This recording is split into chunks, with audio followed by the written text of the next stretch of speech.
Hello friends, स्वागत है आपके अपने यूट्यूब चैनल गायत्री ऑफिशियल में। आपका पीएसएफ ट्रेड्समैन 2023 काफी बड़ा झटका लगा है कैंडिडेट्स को, उन कैंडिडेट्स को जिन्होंने अप्लाई किया था कुक, वाटर कैरियर और वेटर से। कुक, वाटर कैरियर, वेटर में एनएसक्यूएफ लेवल 1 पहली बार लागू किया गया। अब एनएसक्यूएफ को देखते हुए उस समय ऐसा लग रहा था कि एनएसक्यूएफ कैंडिडेट्स के पास नहीं है तो जाहिर सी बात है कि वैकेंसी, यानी फॉर्म ही एक्सेप्ट नहीं होगा। फॉर्म एक्सेप्ट हुआ, फॉर्म क्यों एक्सेप्ट हुआ? वो सॉफ्टवेयर ने एक्सेप्ट किया। अब दो प्रश्न हैं हमारे कैंडिडेट्स के कि क्या पोस्ट खाली रह जाएगी। देखिए, यूपी और दिल्ली के जो कैंडिडेट हैं जिनका गुरुग्राम सेंटर था, उन कैंडिडेट्स को कॉल करके बुला के उनको रिजेक्शन स्लिप दे दिए गए हैं और आज भी दिए जा रहे हैं। और अभी जो बचे हुए हैं उनको और टाइम दिया जा रहा है कि आप आ जाइए और आप अपना रिजेक्शन स्लिप ले।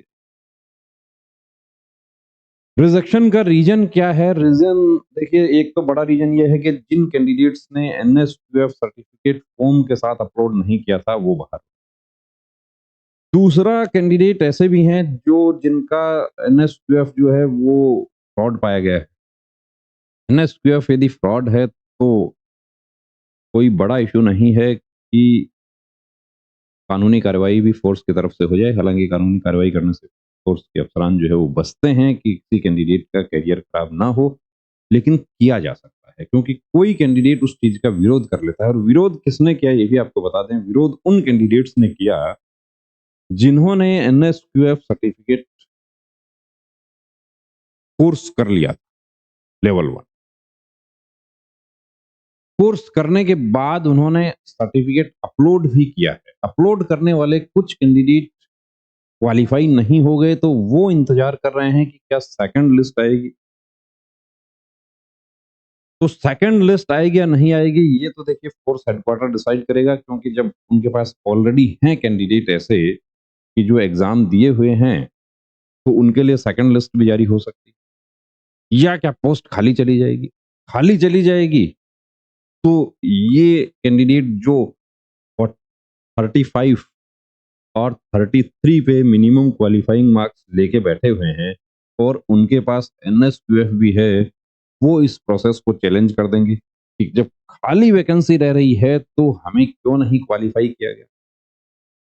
और ऑलरेडी कर रखा है, आपको बता दें कि ये सब काम जो है वो उसी वजह से हुआ है कि वो कैंडिडेट जिन्होंने एनएसपीएफ कोर्स किया था और फॉर्म के साथ में भी सर्टिफिकेट अपलोड किया था, पूरी तरीके से आश्वस्त थे कि मैं भर्ती हो जाऊंगा इस बार। लेकिन बाद में एक सुनामी आई एनएसक्यूएफ, तो उसको कहते हैं कि ई मित्र छोड़िए, पान की दुकान पर भी बनने लग गए।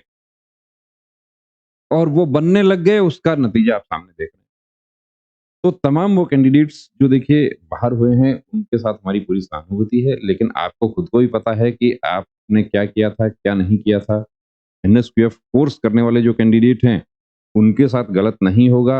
हाँ, आप क्वालिफाई नहीं हुए हैं, आपने एनएसक्यूएफ कोर्स किया था और सर्टिफिकेट भी साथ में अपलोड किया था, उसके बाद भी आप एग्जाम में आप बाहर हो गए, यानी एग्जाम में मार्क्स आप 6 गुना में नहीं आए, तो अब भी आप उस चीज को चैलेंज कर सकते हैं यदि वैकेंसी खाली जा रही है। और इस तरीके से तो निश्चित रूप से वैकेंसी खाली जाएगी।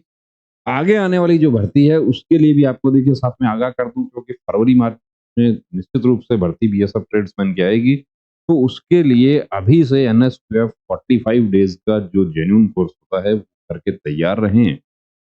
किसी प्रकार के बहकावे में नहीं आना कि वो फला ऐसे कह रहा है, वो ऐसे कह रहा है, 90 घंटे का कर रहा है, 400 घंटे का कर रहा है, ऑनलाइन आंसर की देकर सर्टिफिकेट बनाए जा रहे हैं। उन सब के झांसे में आने की जरूरत नहीं है। एनएसक्यूएफ का साइट पर सर्च करें आप, उस पे हेल्पलाइन नंबर दिया है, उस पर सेंटर सर्च करें, उस सेंटर पर पर्सनली विजिट करें और वहां विजिट करने के बाद उनको ये बात बताएं कि भाई मुझे किस लिए वो चाहिए। मुझे होटल का जॉब करने के लिए नहीं चाहिए, मुझे फोर्स में भर्ती होने के लिए चाहिए। और आपका मान्य होगा या नहीं होगा ये सब चीज भी उनसे पूरा डिस्कस करें, उसके बाद कहीं पैसा जमा कराएं। ऐसा नहीं है कि किसी ने कहा और आपने बोल दिया। तो बने रहिए दोस्तों चैनल के साथ, और बने रहिए उनके साथ भी जो ये कहते हैं कि मैं हूं फलाना और आप देख रहे हैं ढिमका।